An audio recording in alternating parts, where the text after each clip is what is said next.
Well, hello, everybody. I'm Michael Kerman with Leading Edge Seminars, and I'd like to welcome you today for our virtual lunch together with Frank Anderson. It's a pleasure to know that you're out there and your messages and your interest in what we're doing during these lunches, your comments are very, very much appreciated. So thanks for joining us. You know, our thoughts these days are always with the people who are struggling and the people out there helping, the numbers which are getting worse. But this hour is to provide some hope, some inspiration, some good information for therapists who are working these days with their clients. Um, so we acknowledge that this isn't easy. There's lots of suffering. We're suffering too, and we're carrying on. So a few technical things first. If you have an older computer or a device, please close all of the programs or applications. You know, the internet is overloaded these days and we just want to make it less taxed. And if you have a camera, we can add your face to the screen when you're asking a question. There'll be two ways to ask questions. There's that box you'll see in your upper right hand. You just have to click on it and you can text your question. When you text it, if you'd like to go on camera and talk to Frank directly, just say, I'll go on camera, and that might be a possibility. We probably won't get a chance to answer all the questions, but we'll do the best we can. Um, Everything we're doing these days is archived, so you can watch it on our website. Later on, you can tell your friends. So if you miss something even in the next hour, you can watch it again anytime you want. It's all free. Our 2-hour webinars are also always archived. So if you sign up for one, you can't make it that day, there's no problem. You'll have access to that. I want to also thank JK Seminars in the United States and Pennsylvania for spreading the word to their many clients who are psychotherapists. Welcome to you, and to the Ontario Association of Mental Health Professionals who are doing the same. So if you haven't been with us before, welcome to the first time for lunch. We have a nice spread today, and the format is this. I'll start off with a few reflections. We'll go to some inspirations, update on what we're doing. I'll introduce Frank today, and then we'll be together for the rest of the hour. So first, a reflection. Um, I live in a neighborhood in downtown Toronto, friendly neighborhood near the university. And I mentioned last week that one of our neighbors, who's a bagpiper, he's a 74-year-old bagpiper who has been a community leader and activist for a long, long time. About 8 days ago, he said, I'm going to stand outside my place, play the bagpipes, and want the neighbors coming out and bang on pots or whatever you want. Keep your distance, but it'll be the 7:30 nightly bagpipe time for neighbors. And people started, I can't say flocking because there weren't crowds of people standing near each other. Everyone was very cautious to keep their distance. And it certainly wasn't musical. It was kind of noisy. But it kind of reinforced our humanity, our hope, the fact that we were together, although not really standing together. And last night, I was looking to go out again at 7:30, part of my nightly routine lately. I got a text from a neighbor who said that a young man who he had taken in, he and his partner had taken in to live in their very small house, uh, had come down with COVID. It was the first person in my circle who's come down, and that there'd be no bagpiping that night. The neighbor who told me said, let's all go out and bang on pots and pans anyway to know, so they could know we care and that we're there. Um, I came home a little more scared and a little bit anxious. I go to the same convenience store possibly as this young man did, and it just brought home this reality. Um, but at the same time, I know that we'll come out of this even after a toll is taken, and we'll help build new communities, and what we've learned will help us. I'd like to share something from the New York Times. David Brooks, March 26th, wrote The Moral Meaning of the Plague. He said, it can all seem so meaningless. Some random biological mutation sweeps across the globe, murdering thousands, lacerating families, pulverizing dreams. Life and death can seem completely arbitrary. Religions and philosophies can seem like cruel jokes. The only thing that matters is survival. Without the inspiration of a higher mindset, there'll be a temptation to, excuse me, I'm messing this up a little bit. Let me just go on further. He said, we may look back on this time as one of the most meaningful periods of our lives. Mr. Frankl, writing from the madness of the Holocaust, reminded us that we don't get to choose our difficulties, but we do have the freedom to select our responses. Meaning, he argued, comes from three things: the work we offer in times of crisis, the love we give, and our ability to display courage in the face of suffering. The menace may be subhuman or superhuman, but we all have the option of asserting our own dignity, even to the end. Thank you, David Brooks, New York Times, March 26th. I'll be sharing inspirations like this, and of course, you are welcome to send yours. Michael at leadingedgeseminars.org. If you have some quotes, stories, lines that you think should be shared, please let me know. So now the plans for the week.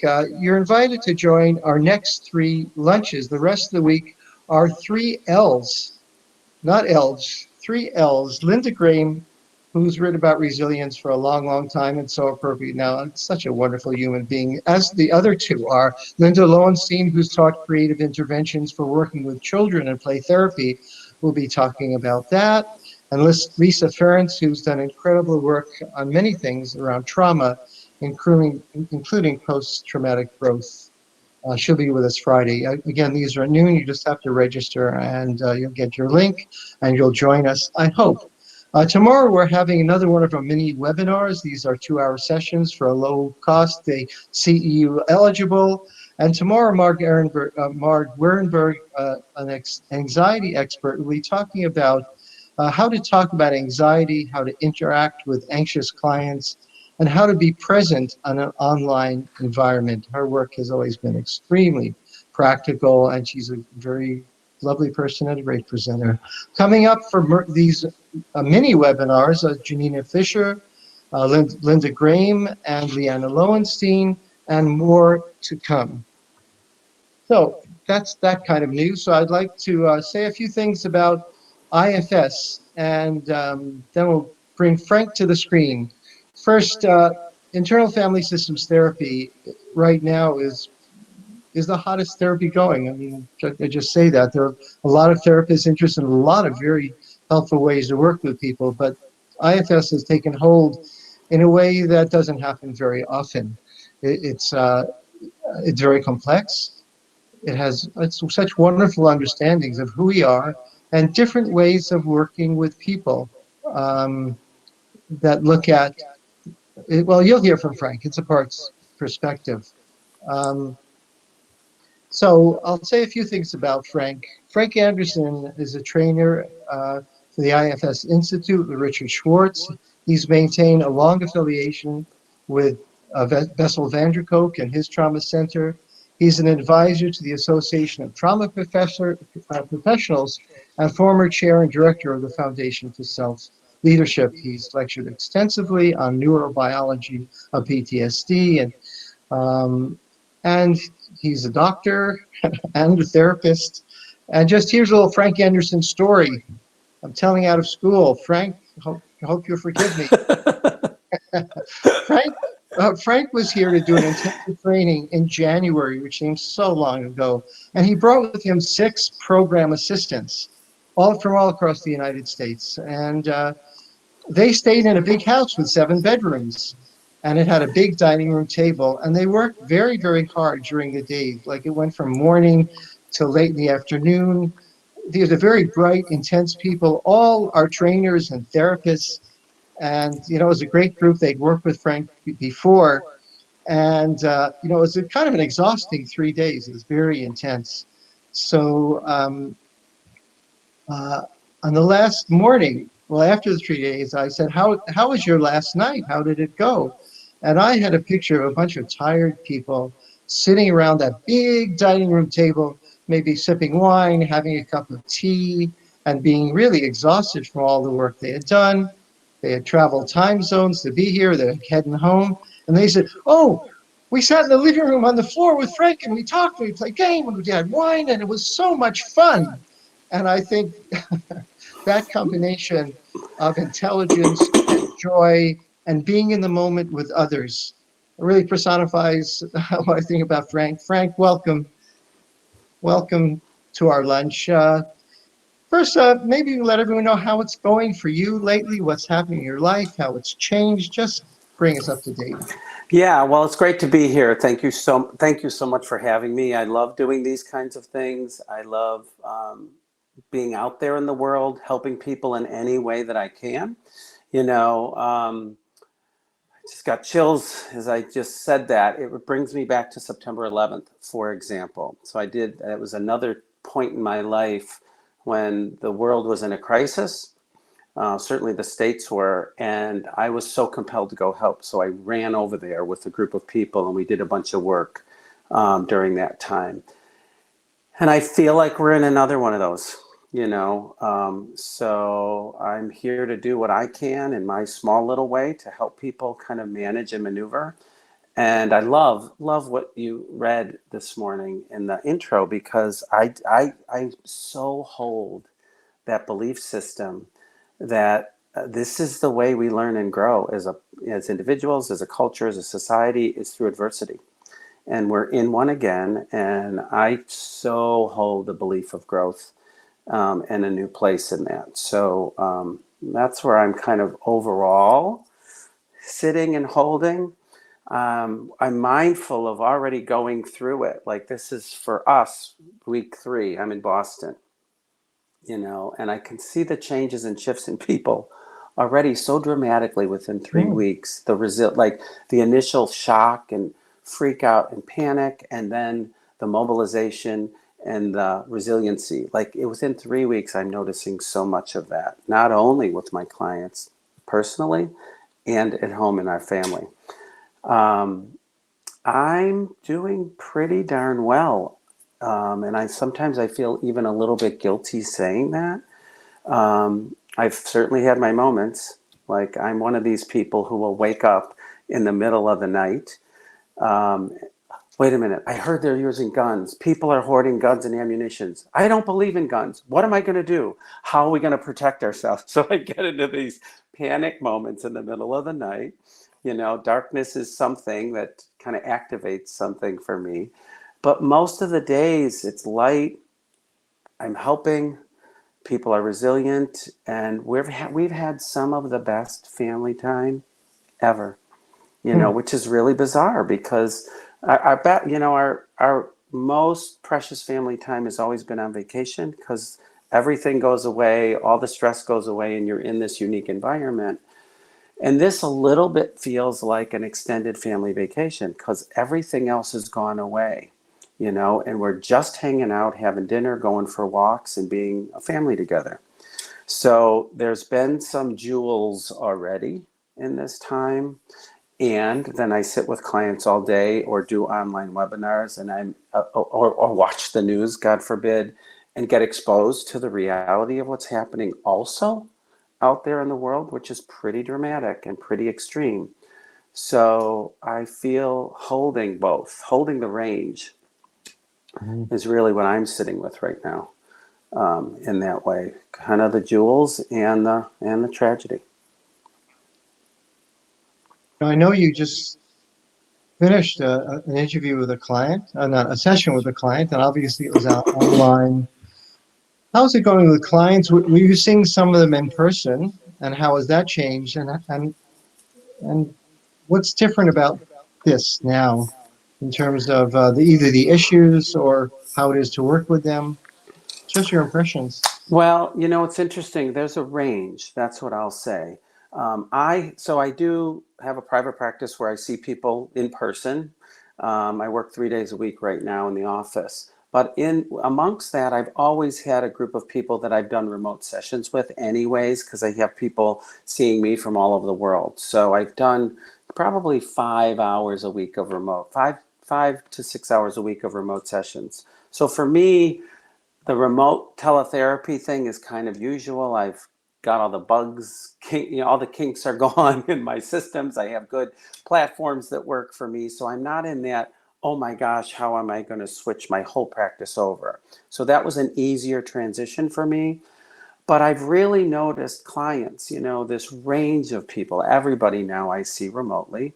And I really, I'm not crazy about the phone thing, but I love seeing people. I mean, it's part of the connection, it's part of being with people. And for me, the remote sessions are pretty effective. I could pick up energy. I feel the energy from my clients. I could feel the collective energy when I'm doing a webinar this way. And most clients have shifted over pretty seamlessly, I would say. I get on the phone with them first, press this button, open this thing. Like, I'll help some of the people that are a little bit more technologically challenged, which is fine. And when they get settled and when they know how to do it, it's been a pretty effective venue. And we have an existing relationship, so that really helps a lot too. What I will say, I really hold worry for some of my clients that have said, I'd rather not do it. Face-to-face is better for me. I don't want to make that transition. And, because my practice is primarily trauma clients, that's my specialty. Those are the folks that are isolating and withdrawing and disconnecting in a time of adversity. And I'm worried about them. I really am. I respect their decision for not wanting to do this online change, if you will. But I also know from a neurobiological, neurophysiological point of view, withdrawal and disconnection is a much more dangerous physiological state than, oh my God, anxiety and activation. So I'm holding that, and I'm kind of reaching out to them periodically, the ones that didn't want to make the transition. I'm here. Let me know. If you want to talk, we can talk. Because the pulling away is a more dangerous state than getting activated. I realize that. I'm sure there are IFS therapists watching this, and there may be people who kind of heard of it but don't know much about it. So can you give a kind of just a very brief overview for people who are saying, tell me a little more, please? Yeah. And, I do feel very fortunate to be one of the trainers in the IFS community. As you said in your intro, it's taken off in this way that's been really amazing. And that really makes sense to me because it's a paradigm for living more than it is a psychotherapy modality. And that's one of the things that I am grateful to be helping people with, because there isn't a person this day and age who isn't activated in some way by the current situation. It doesn't matter whether you're a client or running a corporation or a kid in school or a grandparent. Everybody's activated, okay, in one form or another. And the IFS view, the IFS mentality, is that we all have different parts. Everybody has different parts. We're born with them. They are not pathological. They are normal aspects of our personality. And depending on circumstance, depending on situation, these parts of us can take on extreme roles. They can overwork and overfunction in a way primarily for the service of protection and protecting a wound or a vulnerability within us. But those are the parts of us that overwork that end up causing trouble in our lives. They create symptoms. Those are what our symptoms are related to. Anxiety, drinking too much, eating too much, overworking. Those are all the manifestations of parts from the IFS perspective. And what we do in IFS is we really embrace these parts, embrace every aspect of the ways these parts of us are trying to cope, trying to manage, trying to help. Okay. We also don't shame them. We appreciate them and we love them up because we know they're doing a good job in the service of protection. We're not pathologizing. We're not trying to get rid of anything or anyone. Okay, we're not eliminating the suicide. We're not stopping the drinking. We're helping the part that drinks or wants to get away by killing to give it an alternative solution and help relieve it of its job and its role. It's a premise of IFS. We also, this other premise is that everybody has self-energy. Everybody out there right now has this internal wisdom, has this internal strength and capacity, and that we're born with it, and it doesn't need to be cultivated or created. It's an essence in everyone. Personally, I believe it comes from the larger source that we're all connected to, but it's in all of us, and it is got healing capacity and wisdom, and we help people access that within themselves. Okay, we don't have to build or cultivate strength and resilience from the IFS perspective.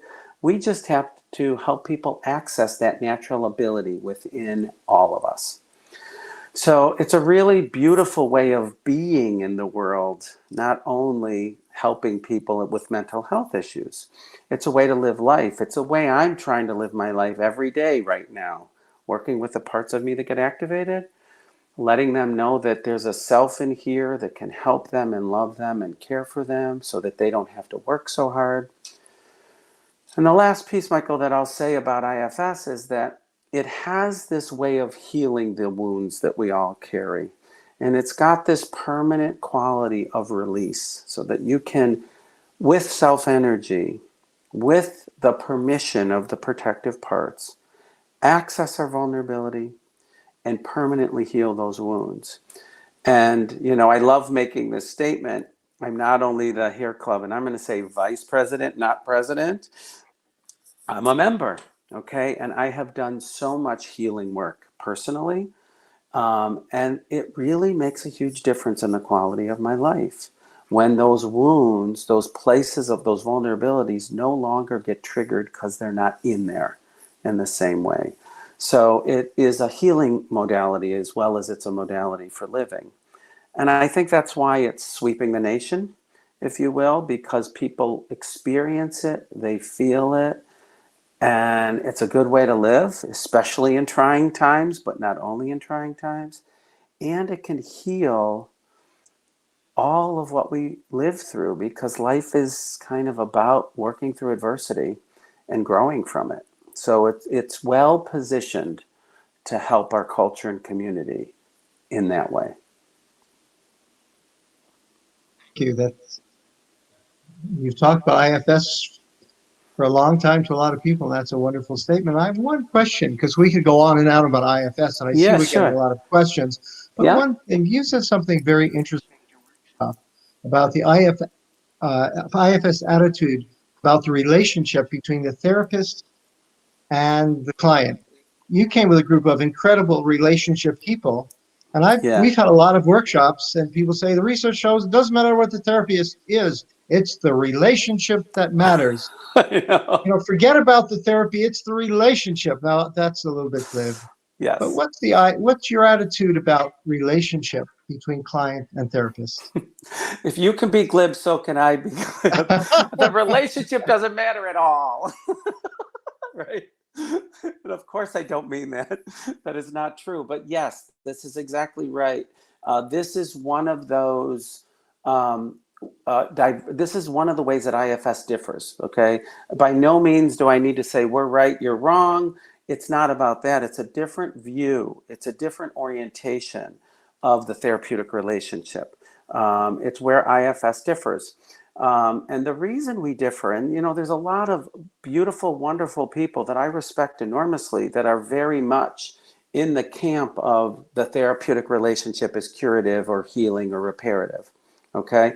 And I'm a super relational person. I mean, I live for relationship and I live for connection. There's no doubt about that. So I don't need to at all undermine or devalue connection and relationship. I kind of think that's what it's all about for all of us. From IFS, though, what we do is we focus on the internal relationship over the therapeutic relationship. And what I mean by the internal relationship is the relationship between the client and their parts, between the client's self and their parts. Because any adversity that we go through causes a severing or a chasm in that internal relationship. Okay, we hear this all the time. For example, a trauma survivor will say, "You left me to get raped by Uncle John." Okay, this is the part experience that the self left it during the time of a trauma. Okay, it's the perception of the part. We repair that internal relationship. We repair the chasm as a result of life experience. And so we offer somebody themselves in a way they never had. And I'm sorry, you may be important and I may be important as a therapist, but I ain't as important as somebody's self to them. And that we can provide that self to part connection and repair of that relationship. They have themselves everywhere they go, not just 50 minutes a week. Okay, so the therapeutic relationship is secondary to the primary relationship in IFS, which is the self to the part. So parts are checking me out as a therapist. Parts want to know whether I'm safe. I'm valuable, but I'm secondary. I'm an adjunct. I'm not primary from the IFS perspective.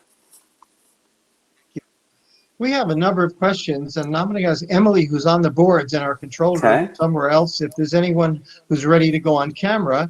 Otherwise, if there's no one appearing, I'm going to look at some of these questions. And okay, so Jody McKenna says, what are the different parts of self in IFS, and how do they develop, and how does healing occur? That might be a little too big, but you want to, that's like a week. I was going to say. Do you want to just say a few things about that, and then we could go to something else? Yeah, I'll say a few, because that's a workshop right there. Yeah, I mean, and I do workshops, and there's workshops all over, and I could talk a little bit about the Institute and what they're offering and all that, but there's not different parts of self. We believe in IFS, self is different from parts. So everybody has what IFS calls self-energy, and everybody has a number of parts or aspects of their personality. I always reference the Inside Out movie as a perfect example of what we mean by parts. There's, joy, sadness, fear, anger, and disgust, and then there's the main character of the film. So that we all have a self and we all have parts. So we see them as different. What we do is we have self get in connection with the parts which protect the wounds, which are what we call the exiles. And once we get permission from the parts to access the wounds, there's a whole process of healing associated with that. So again, there's many ways to learn the steps of the model, but basically it's a healing modality with permission from protective parts to heal the wounds that we all experience by normally living life. I hope that's helpful in a nutshell. Well, this is Farzana Doctor, a noted novelist and therapist. Farzana, welcome. Hello. Thank you so much. Thank you so much for this webinar. So I have a kind of general question. I've been doing parts work for many, many years. And I've recently been learning more about IFS, and I've been kind of wondering, what are some of the differences between the more generic kinds of parts work that people have been doing for a long time and IFS, and what do you see as some of maybe the benefits of people like me who have been doing that work, training in IFS? Yeah, so Dick will say this all the time, Dick Schwartz, the inventor of the model. I didn't invent parts. I'm not creating something new out of this. It's more about the way it's packaged in IFS. The model is put together in IFS in a very complete, comprehensive way. So we've been working with parts and Gestalt and the, voice dialogue. Like there's a lot of different modalities narrative therapy that use parts or aspects of the personality, Kohut, there's a lot of different people who have looked at ego states, parts of the self. The thing about IFS is I really do think it puts it together in a very complete, cohesive way. It incorporates self-energy in a way that some models do not, because we do see self-energy as a separate, I call it a state of being, separate from parts, that it really is a different place within all of us that has inherent healing capacity. So it has this self component that differentiates from parts, and it has a way of unloading the burdens that people carry that's different than let all the parts work together, let all the parts get along. It's more than that. It really is about, and some people liken it to shaman work, or that we're releasing burdens that these parts carry in a permanent way. One other thing I'll say about it is that in the completeness of the model, it works with thoughts or cognitions. It works with physical somatic sensations. It works emotionally. But so it's complete in that way, thoughts, feelings, and physical sensations, because parts will show up in all forms. But it also incorporates spirituality, which is another thing that I love about IFS, because it shows up all the time when people are in self-energy. Whatever their spiritual belief is, it shows up. And so we incorporate spirituality in the healing process, which is another comprehensive piece that I love about the model. I hope that helps a little bit. The self energy is kind of a spiritual energy. For some people, is it experienced that way, and for other people, it isn't, depending on their own belief. But it certainly can show up that way, and we totally incorporate it when it does. Okay, thank you so much. Yeah, you're welcome. Thanks for the question. Thanks, Rosanna. We have a question. Oh, yeah, we have a question from Cassie Shanmukanathan. Can you share some ideas about protectors that are not willing to step back, i.e. anxious parts that are not willing to step back and trust self to handle COVID? Yes. I want to speak two things on that. So there's a lot of protective parts right now that are not stepping back. That's pretty clear, and I was thinking about this because in therapy layman's terms, everybody's defenses are on high right now. That makes sense, right? So we never ever force a part to step back or push it. It just is against everything we believe in IFS. Protective parts are there for a reason, and they show up because they feel the need that they have to. And if they don't want to step back, they're not going to step back. So we're very much aligning with the parts and wanting to learn and understand why it's so important for them to show up, why they don't trust the self at that point to lead, why they feel the need to jump in and take over. So we never push it, okay? What we do in those cases is when parts, we call that parts blend or take over. Okay, when parts blend and take over the self and they're running the show, we have this, what I think is an amazing aspect of IFS called direct access. That's when the therapist becomes super important in those moments, because the therapist's self, provided the therapist is in self-energy, talks directly to the part. Oh, wow, you're so anxious. You need to be anxious. Anxiety is important and life-saving. Tell me more about it.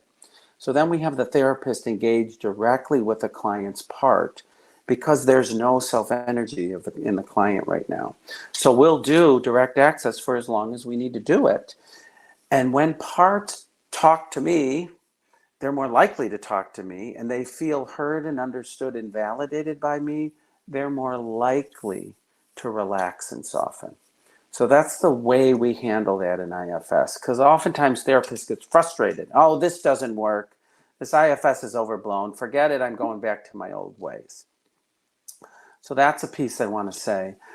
The other thing I want to say is this question jarred something for me that it's important, that I feel is important to share right now around the COVID, is what I'm calling double trauma. Many people are in double trauma right now. And what I mean by that is that it is a current day present trauma. That is a reality that many of us, all of us, are experiencing to some level. For some people who haven't had significant trauma in the past, it's just about a current day trauma. They're being traumatized in the here and now, in all the ways they are, all the realities that are facing us, whether it's going to the park and it's closed, or seeing people with masks in the grocery store and getting freaked out. We're experiencing a current day trauma.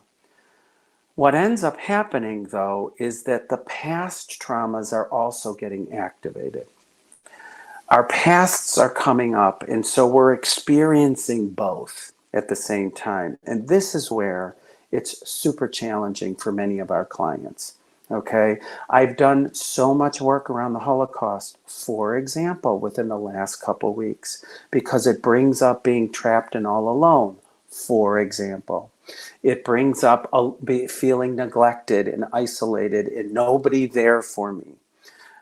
So it's a double trauma for a lot of people right now. I know that there is this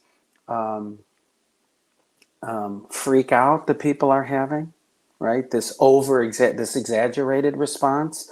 I need 35 cases of toilet paper.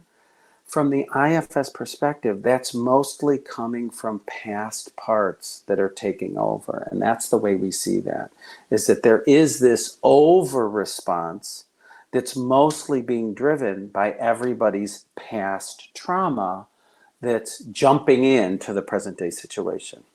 I hope that makes sense. We have a practical question from Dr. Amy Alexandra here in Toronto. Hi, Amy. Hello, Frank. What are your tips for warmly connecting with patients over the phone? I have many hospital patients who do not have the technical ability to do video.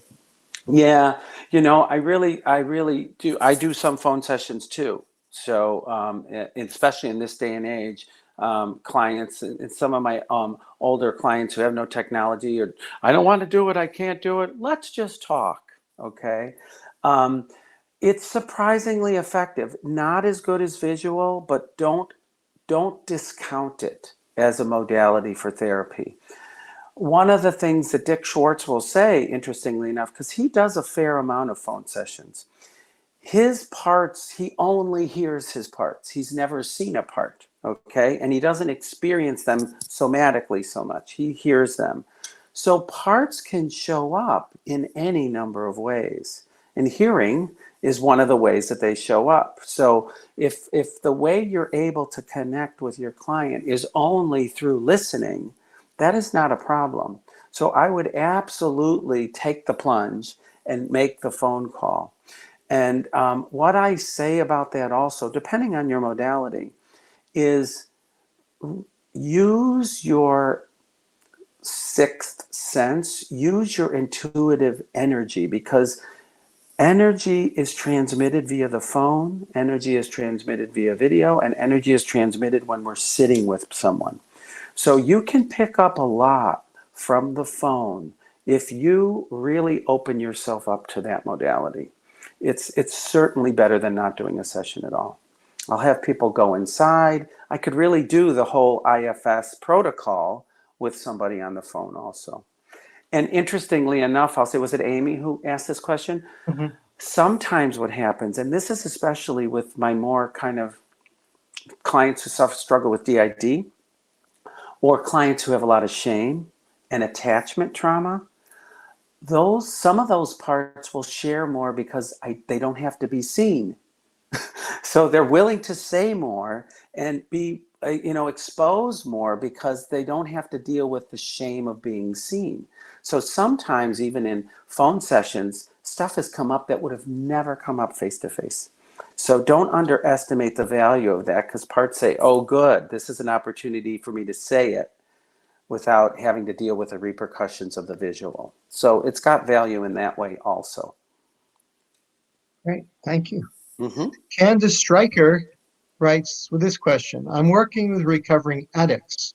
In my work, I Yes. experience a lot of resistance to the part of them that wants to use their substance of choice. I then notice resistance in myself in meeting their resistance. How can I welcome these parts without strengthening their resistance?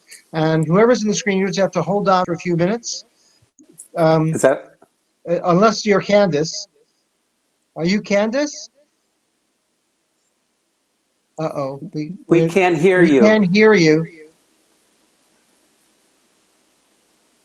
Well, Frank, maybe Yeah. until she's on, you could. Did you get the Okay. question, or do you see Yes, the I got the question? question. Okay, I got so the question. why don't you And start, and if uh, you are able to come on, you can join us, Candace. okay. All right. So what I'm this is a big loaded question. Are you there, Candace? Not yet? No. Okay. So this is a very big issue around substances, and even hearing the word resistance activates a part of me. Okay, because we don't think of it as resistance at all. Okay, it's not resistance by the therapist part, and it's not resistance by the client's part. Those parts are needing to use a substance to protect a wound. Okay, so it's kind of not a choice for them. It's something that they feel the need to do. And we work with substance use, whether it's through eating, whether it's through alcohol, through cocaine, heroin, in a very different way. It's one of the ways IFS really does differ in the modality, is that we don't try to get a part to stop using something. I think that's silly from an IFS perspective. What we do is we say to the part, look, I know you need to drink. And I know you're drinking because you're protecting something in there. And I'm not going to force you to stop drinking. And clients get really activated by that and freaked out. What do you mean? Aren't you here to try to stop me from drinking? And I say, no, not at all. I'm really not. Okay. And insurance companies get all freaked out by that because that's what they want you to do. We offer something different in IFS. Okay. We say, look, there's a wound under there that is the reason why you're drinking. I know that. Okay. And if you give us access to healing that wound, the wound will no longer be there. You will not have to drink. It can be a choice instead of a have to. Okay. So we remove the obligation that the part feels. I have to do this. Okay. And once the wound is removed and the part doesn't have to drink, it's a choice, there's a whole set of things we work on. Okay, we work on the habit, we work on the biological addiction, we work on, is this something that I want to do casually? Is this something that I can do casually? Okay, so that once the wound is healed and the have to is gone, then we could approach the whole idea of being with this substance in a very different way. So it frees up the burden and we approach it differently. Okay, we approach food this way and any other substance, gambling, sex addiction. We don't, I'm not trying to stop somebody because I know it's silly. From the IFS perspective, they can't stop because they feel they have to. So I hope that helps clarify that a little bit. Okay. Nikki Degat asked this question: can you speak to therapists talking about parts versus engaging in an experiential way with parts? Yeah, I'm not a big fan of talking about parts, okay? And I really don't do much, if any, psychoed when I'm working with people. So I don't have a discussion about IFS. I don't talk about parts. I just join the person where they're at. Oh, I'm so stressed out right now. I'm yelling at my kids. I'm eating like crazy under these COVID conditions, okay? And that's not a personal thing by any means. I'm just making a hypothetical situation, okay? And so what I would say to that person, right? I would say, oh, so the part of you that's stressed out, the part of you that loses it and yells sometimes, or the part of you that's eating a lot, tell me more about it. Okay, so I just join them with their language, okay? And I get into, let's learn more about the part of you that's stressing out right now. Okay, I don't have to get, if I get into a discussion about parts language, that's about my intellectual part that needs to understand it and explain it. Or it's about a client's intellectual part that says, I'm not going to give you any access to anything in here unless I fully understand it. Now, I have no problem doing that. If an intellectual part needs to understand all the terminology in IFS before it's willing to move forward, okay, I'll provide it for the part. But I don't need to do that. I just engage with people right where they're at, use their language, and I'll add the word part to the situation. So that's the way I kind of handle that. Thank you. Mm-hmm. Janet Marmer from this area says, we're going to change gears. What ideas do you have to work with teens who are already dealing with depression and anxiety, kids who are already ambivalent about health? Yeah, this is really a big deal. This is not a small issue here. And I'm saying this partly because I have one downstairs right now as we speak. And he is really struggling the most in our family. I have a younger child and I have a teenager. And he's been yanked out of his life in such a dramatic way right now. When connection and socialization is everything for teens, it's all about belonging. So this is really, really challenging for them. I feel a lot. I feel a lot for the elderly who are alone, and I feel a lot for teenagers who have been yanked out of their life, and they don't have the perspective or the big picture understanding to put it in perspective for themselves. They're 15. This is the first they've experienced this, so there's no context for them that really makes sense. So they're very much struggling. And if they have these pre-existing issues of anxiety and depression, which unfortunately so many teenagers do, this is just like putting gasoline on the fire. So this is really an at-risk population from my perspective. The silver lining in this, and I am going to say this as a silver lining, because it's certainly something I've experienced personally, is, and I really encourage parents to do this, is take advantage of these times and reestablish the authentic connection and attachment with your kids because you've got the opportunity. Don't be working your butts off, okay? Don't let them sit in their room. Go into their room and talk to them. Take them out for a walk. It's a perfect opportunity to reestablish an attachment relationship that has been severed because of our culture, because of technology. So it's an opportunity in my perspective. And, many of you know a good friend of mine, Gabor Mate, who speaks about this all the time. And he helped me and my family with my kids enormously in this way. So I would say this is an at-risk group, and I would encourage parents and therapists to take advantage. I would encourage therapists to encourage parents to take advantage and really build and foster the connection, because that's what these kids have and need more than anything right now is love and support. So that's my best piece on that. And I feel deeply about that. And I've felt it, and I've seen the successes of that in our family. Yeah, you're experiencing this firsthand right now. Absolutely. This is a big question, but maybe focus on the word ability. Can you touch on IFS ability to work with those who have personality disorders such as borderline?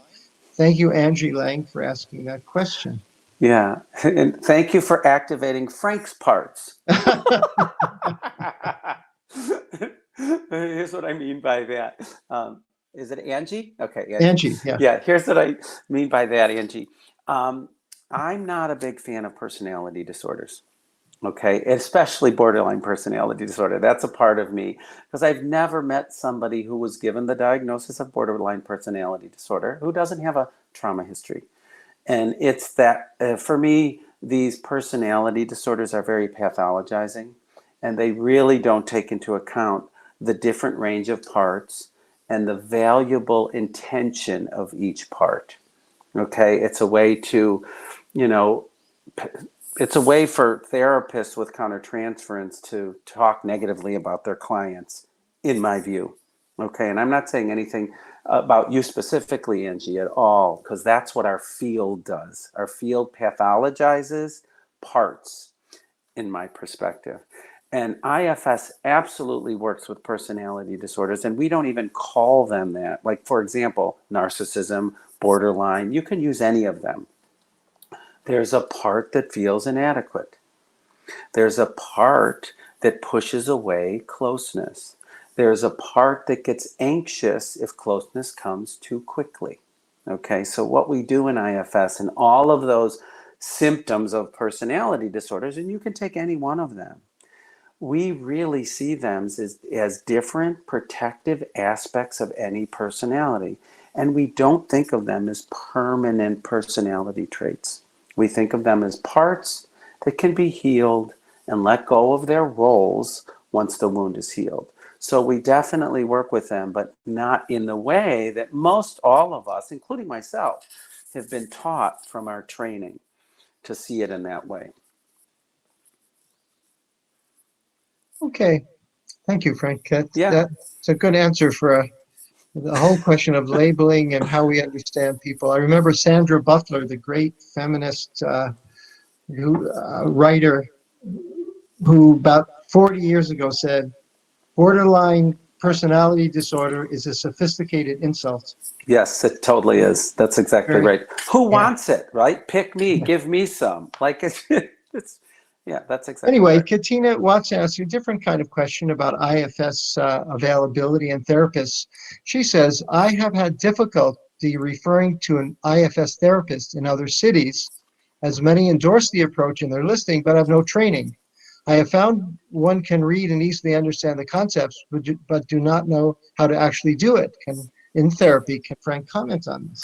Yeah, I just want to make sure, did the question say, I've worked with people who know about it but can't institute it very well? Is Well, that what you're saying? there are therapists who say they do it, but they haven't had training. Yes, They got say it. they do parts work. That's And exactly right. Katina's wondering, Yeah. she can So, understand the concepts, and she's not doing it because I guess Katina doesn't think she's quite ready, which is very, very smart. you got it. So this is a big problem. So one of my roles is I'm a consultant to the IFS Institute, the program organization right now. And one of the things I'm trying to do is to help them really preserve the integrity of the model, because this is what, and EMDR went through something very similar that IFS is going through right now, is that when everybody in the world gets trained and there's no kind of regulations around it, everybody goes to a workshop by Frank Anderson and calls themselves an IFS therapist. And they're not an IFS therapist. I mean, I love teaching, I'm a good teacher, but I will not be able to make you a skilled IFS therapist after a 2-day training.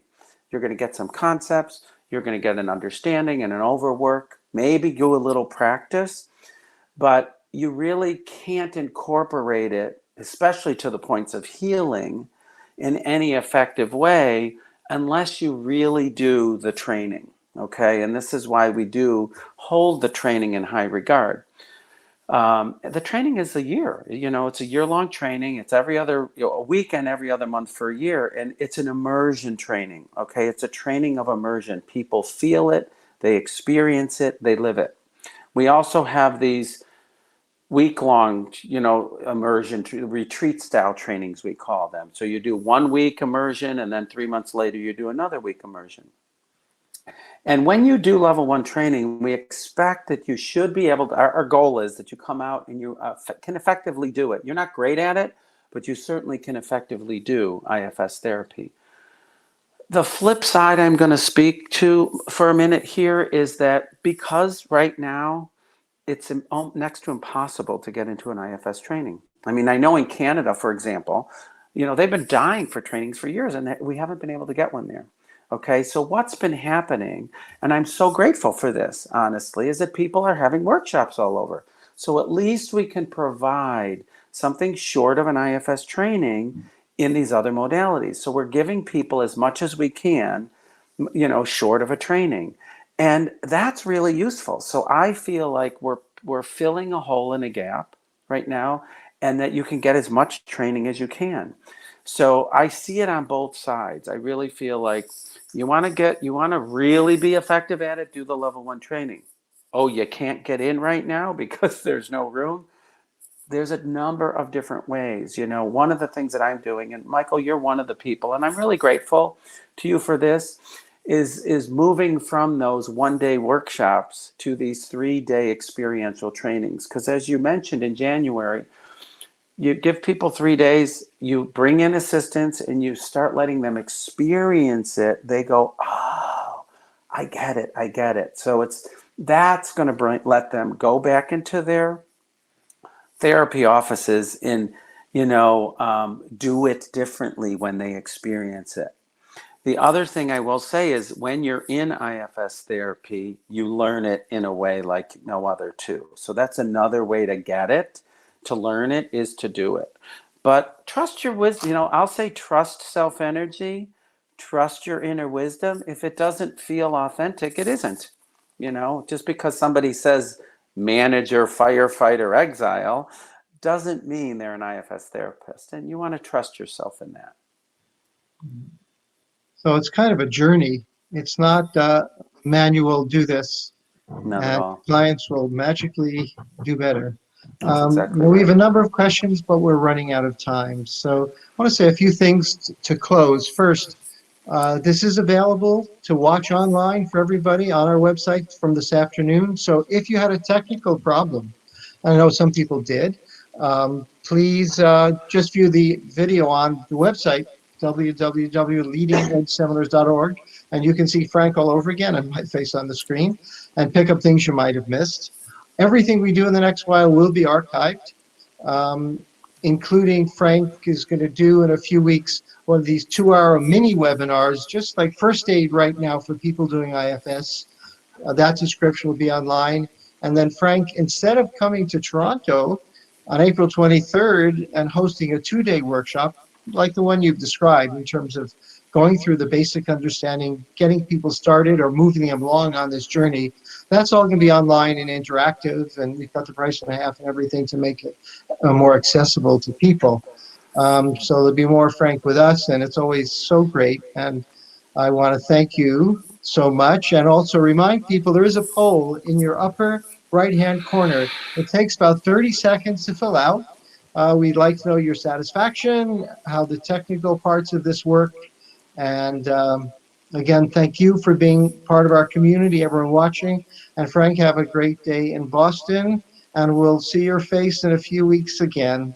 Thanks Wonderful. so much for being here. Wonderful. Thank you so much. And let me just also say in closing, 2 quick things, if it's okay. One is, if you're also wanting to follow more of my trainings and all that stuff, you can certainly go to my website and sign up for my email list, frankandersonmd.com. So a lot of stuff happening. Everything that was traveling is now going online. So there's a lot of opportunities to continue this training, including what Michael is providing. And I do want to just thank you, Michael, because you've been so warm and open and lovely to work with. And I really do appreciate all you offer to me, to our other trainers, and to the community. So thank you for doing what you do. Thank you, Frank. You're welcome. Have a good day, everyone. And maybe we'll see you tomorrow with Linda Graham, another terrific, wonderful human being. Thanks. Thank you. Goodbye.